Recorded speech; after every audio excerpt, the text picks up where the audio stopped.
Muy buenas tardes, hermanos, amigos que nos ven por este canal. Siempre para nosotros es un privilegio, un honor poder llegar hasta ustedes y traer una pequeña porción de la palabra de Dios. Y este tema que hemos estado tocando últimamente, que habla acerca de la doctrina de la Trinidad. Nosotros habíamos señalado en una oportunidad la importancia de entender que la doctrina es lo que la iglesia cree. Y si es lo que la iglesia cree, es lo que ella enseña. Y si es lo que enseña, es lo que predica. ¿Ok? Entonces, la doctrina es el fundamento de la iglesia, ¿verdad? Por eso nosotros debemos entender que lo que nosotros entendemos hoy como la verdad es lo que Dios nos ha revelado o le ha revelado a los que nos antecedieron en la fe. Ahora, es bueno señalar, como lo dije la semana pasada, que hay una gran diferencia entre dogma y doctrina. Dogma es algo que se obliga a obedecer y a creer, y es así. No hay espacio para la réplica, ni para indagar, ni para investigar, ni para diferir. En cambio, la doctrina es una enseñanza que Dios nos va revelando progresivamente. Y en eso nosotros nos fundamentamos a la hora de hablar de la doctrina de la Trinidad. Este pasaje que nosotros, o estos pasajes que nosotros hoy vamos a considerar, vamos a mostrar al Dios triuno, al Dios Padre, Dios Hijo y Dios Espíritu Santo, al Dios Jehová, al Dios Hijo, el Verbo, Jesús, y al Dios Espíritu Santo. Ahora bien, es importante que nosotros tengamos en este tiempo ese conocimiento, pastor. Claro que sí. En todo momento es necesario. ¿Por qué? Porque Jesucristo dijo que la vida eterna es que te conozcan a ti, el único Dios verdadero, y a Jesucristo a quien has enviado. Que te conozcan. ¿Entiendes? Es necesario conocer al Dios en su naturaleza. Y cuando nosotros hablamos de teología, no podemos deslindarnos del concepto de la Trinidad. Sin la Trinidad no hay teología. Hablaremos de otra cosa, pero la Trinidad tiene que estar encriptada en el tema de la teología. Porque hablar de la teología es hablar de la Trinidad. Para nosotros, los creyentes, y vamos a buscar algunos textos bíblicos para reforzar esto. En primer lugar, hay atributos de Dios que son intransferibles. Intransferibles, son propios de la deidad. ¿Me entiendes? Son propios de la Trinidad, que no pueden ser transferidos a nadie y que pertenecen solamente a Él. Por ejemplo, nosotros hemos enseñado, ¿verdad?, que la omnisciencia, la omnipresencia y la omnipotencia no pueden ser transferidos.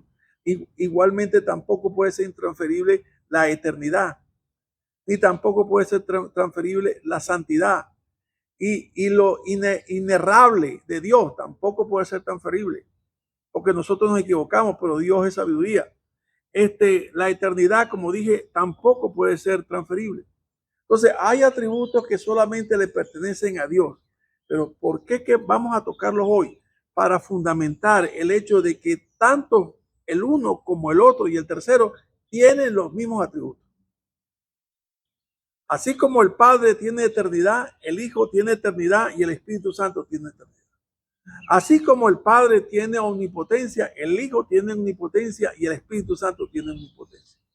Y cada uno de ellos tiene los mismos atributos. Y ahí donde está el concepto del misterio, que ciertamente no llegamos al fondo del conocimiento, es un misterio. Ciertamente, damos crédito a ello, sí, es un misterio.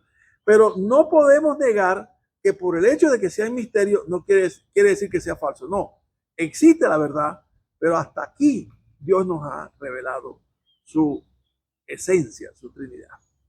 El primer punto que vamos a tocar es la omnisciencia. Y para ello vamos a basarnos obviamente en el Salmo 139, versículos del 1 al 5. Oh Jehová, tú me has examinado y conocido. Tú has conocido mi sentarme y mi levantarme. Has entendido desde lejos mis pensamientos. Has escudriñado mi andar y mi reposo, y todos mis caminos te son conocidos. Pues aún no está la palabra en mi lengua, y aquí, oh Jehová, tú la sabes todas. Detrás y delante me rodeaste, y sobre mí pusiste tu mano. ¿Sabe? El salmista cuando escribe estos pensamientos, entendemos esto, para dejar claro, es que toda la palabra de Dios es inspirada por Dios. Y toda la palabra, quien la haya escrito, todos fueron soplados por Dios. Dios les dictó lo que tenían que escribir. ¿Entiendes? Dios les dictó, porque hay muchas cosas que nosotros a veces no entendemos, cómo Moisés escribió en la Torá, por ejemplo, ¿no? ¿En qué forma? Si él no estaba ahí. Entonces es el suplido, la forma como Dios va redactando cada una de esas líneas. Este Salmo 139 es maravilloso. Por eso al final el salmista dice, tal conocimiento es demasiado alto, no lo puedo comprender. ¿Por qué? Porque dice, tú has conocido mi sentarme y mi reposo. Todos mis caminos te son conocidos. Pero hay algo que me fascina aquí en este pasaje que dice, aún no está la palabra en mi boca y ya tú la sabes. Y aún más dice, tú conoces de lejos mis pensamientos. O sea que todavía no he pensado lo que voy a pensar y Dios sabe qué voy a pensar. Por eso es que él queda, no sé, perplejo,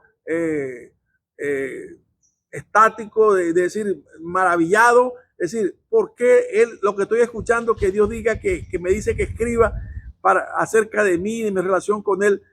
¿Cómo puedo yo entender o hacer entendible toda esta maravilla que Dios me está diciendo? Demasiado complejo.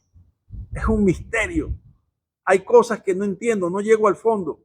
Por eso dice al final en el versículo 5, tal conocimiento es demasiado alto para mí, no lo puedo comprender. Entonces, obviamente, aquí está hablando de Dios Padre Jehová, y dice, aquí hay omnisciencia de parte de Dios. Y también en cuanto al Hijo, también hay omnisciencia. ¿Qué? Porque Él sabe lo que hay en el corazón del hombre y en el pensamiento del hombre. ¿Eso no es omnisciencia? Claro que sí. Vamos a ir a Juan capítulo 2, versículos 24 y 25. Pero Jesús mismo no se fiaba de ellos, porque conocía a todos y no tenía necesidad de que nadie le diese testimonio del hombre, pues él sabía lo que había en el hombre. Este pasaje es maravilloso, esta redacción de Juan. Juan redacta con una pluma ligera, una pluma ligera y profunda, diría yo. Así como de lo profundo del versículo 1, capítulo 1, lo profundo es que está diciendo aquí. Él no se fiaba de nadie porque él sabía lo que había en el corazón del hombre. ¿Cómo puede un hombre saber lo que hay en el corazón de otro hombre? ¿Cómo? Por eso es que él no se fiaba de dónde, porque él sabía lo que ellos estaban pensando, él sabía lo que ellos iban a decir, igualmente que Dios. Entonces, el Señor Jesucristo, el Verbo encarnado, tenía una misma cualidad omnisciente como el Padre. Y el versículo 30 en 1 Corintios 2:10, ¿qué dice? El versículo 10. Pero Dios nos las reveló a nosotros por el Espíritu, porque el Espíritu todo lo escudriña, aún lo profundo de Dios. ¿Sabe? Este pasaje es tan tremendo, la revelación que Dios le da a Pablo para decir, ¿quién conoce la mente de Dios sino el Espíritu de Dios que mora en él? Él escudriña lo que está en Dios. Ahora, si la mente de Dios es infinita, ¿cómo tiene que ser la mente de aquel que le escudriña todo? Infinita. Entonces el Espíritu también es omnisciente. El Hijo es omnisciente. Y el Padre es omnisciente. Y esta omnisciencia es un atributo que solamente pertenece a la deidad. El otro atributo que quiero considerar esta tarde es la omnipresencia. Y con esta porción de este pasaje que va a estar en el Salmo 139, versículos 7 al 13, vamos a tomar la omnisciencia tanto del Padre como del Espíritu. La omnipresencia. ¿A dónde me iré de tu espíritu? ¿A dónde oiré de tu presencia? Si subiere a los cielos, allí estás tú. Y si en el Seol hiciere mi estrado, he aquí, allí tú estás. Si tomare las alas del alba y habitar en el extremo del mar, aún allí me guiará tu mano y me asirá tu diestra. Si dijere, ciertamente las tinieblas me encubrirán, aún la noche resplandecerá alrededor de mí. Aún las tinieblas no encubren de ti, y la noche resplandece como el día.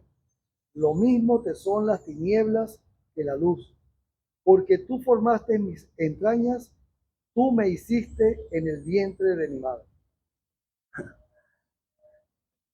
Yo digo que hay muchos hombres, mujeres que tienen una pluma muy, muy hermosa, pues, en la historia de la humanidad. Hay gente que, pero este pensamiento, esto no puede venir de un hombre. Esto lo que está diciendo ahí muestra una relación con Dios, que el que lo escribió estaba viendo cómo Dios le estaba señalando cómo debía escribir.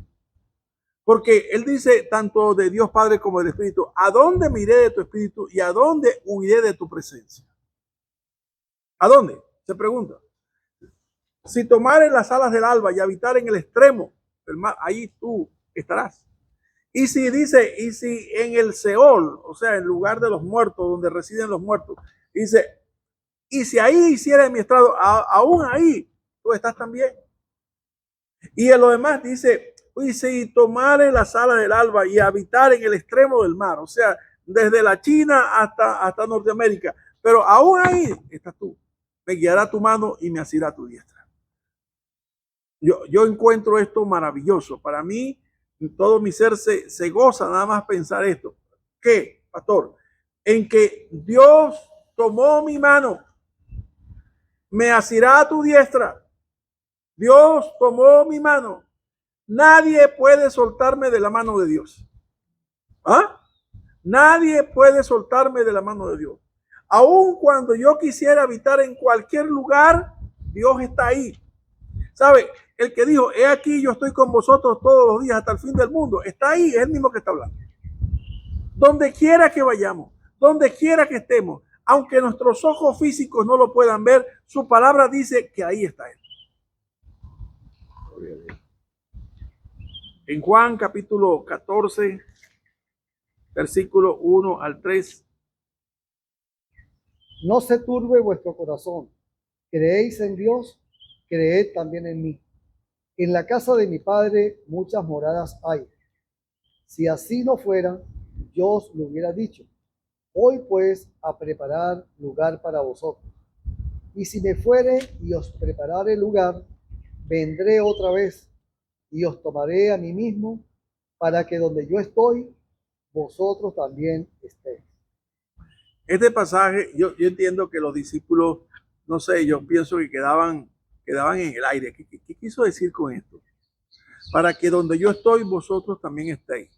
Pero donde yo estoy, ustedes todavía no están, porque para eso tengo que ir, preparar lugar para volver y llevarlos donde yo estoy. Y ellos se preguntarían, pero no estás frente a nosotros, no nos estás hablando. Otro pasaje que también me encanta, me fascina, es cuando él dijo, donde están dos o más reunidos en mi nombre, he aquí yo estoy con ellos. Otro pasaje, el de Mateo 28, que dice, y he aquí yo estoy con vosotros todos los días hasta el fin del mundo. ¿Dónde? En Estados Unidos, en China, en Japón, en Rusia, en Chile. Donde quiera que estén dos o más reunidos en mi nombre, yo estoy con ellos. Donde quiera que vaya uno a predicar el evangelio que yo le he anunciado, yo estoy con él. No hay lugar donde vaya donde yo no lo acompañe. Por eso nosotros somos gente que tenemos que estar siempre a esa expectativa. ¿Cuál, pastor? De ver a Dios actuando alrededor nuestro en cada momento. Yo les invito a buscar en internet, en YouTube, un pasaje o una entrevista de Sara y Samuel. Sara y Samuel. Búsquenlo. Búsquenlo para que vean el testimonio de conversión de Sara. Para que vean cómo Dios actúa en medio de las tinieblas. Musulmana, de padres musulmanes, de padres radicales, de padres de ascendencia estricta musulmana. Pero sin embargo, Dios tocó la vida de ellos y la transformó de una manera que yo quedé impactado. Yo quedé impactado, yo digo, bendigo la vida de esta mujer, bendigo la vida de su esposo, bendigo lo que Dios está haciendo, porque realmente es realmente maravilloso lo que Dios está haciendo. Por eso, nosotros tenemos que creer en esta parte. Donde quiera que estén dos o más reunidos en mi nombre, he aquí, yo estoy con ellos. Y como dije al principio de este segundo punto, el Señor dijo claramente en el Salmo 139, ¿a dónde miré de tu espíritu y a dónde huiré de tu presencia? O sea, lo mismo que pasa con la presencia de Jehová es lo mismo que pasa con el espíritu. No hay lugar donde yo vaya donde el espíritu no esté. Y más aún, ¿sabe lo que dice en 1 Corintios 3:16? Dice, o no sabéis que vosotros sois templo y morada del Espíritu de Dios, el cual tenéis de Dios y que no es vuestro. Donde quiera que vayamos, ahí está el Espíritu Santo. ¿Por qué? Porque somos nosotros portadores, o sea, somos los templos móviles, ¿verdad? Que Dios ha escogido para anunciar su evangelio. Hermano, es necesario en este tiempo tener claro esta doctrina. No solamente esto que les he hablado hoy, sino solamente la omnipotencia también. Y déjenme hacer una referencia corta acerca de este pasaje. El pasaje está en Génesis 18:14. Ese pasaje habla cuando vino el Señor Jesús con dos ángeles, dos varones, y habló a Abraham que su esposa Sara habría de tener un hijo en el tiempo que Dios lo había ya señalado después de esa visita. Y ella no podía decir, no decir que no creía, sino cómo se imagina, cómo puede pasar esto estando yo ya siendo una anciana y mi esposo un anciano. En resumidas cuentas, el ángel le dijo así, el Señor Jesús le dijo así, ¿es que acaso habrá algo difícil para Dios?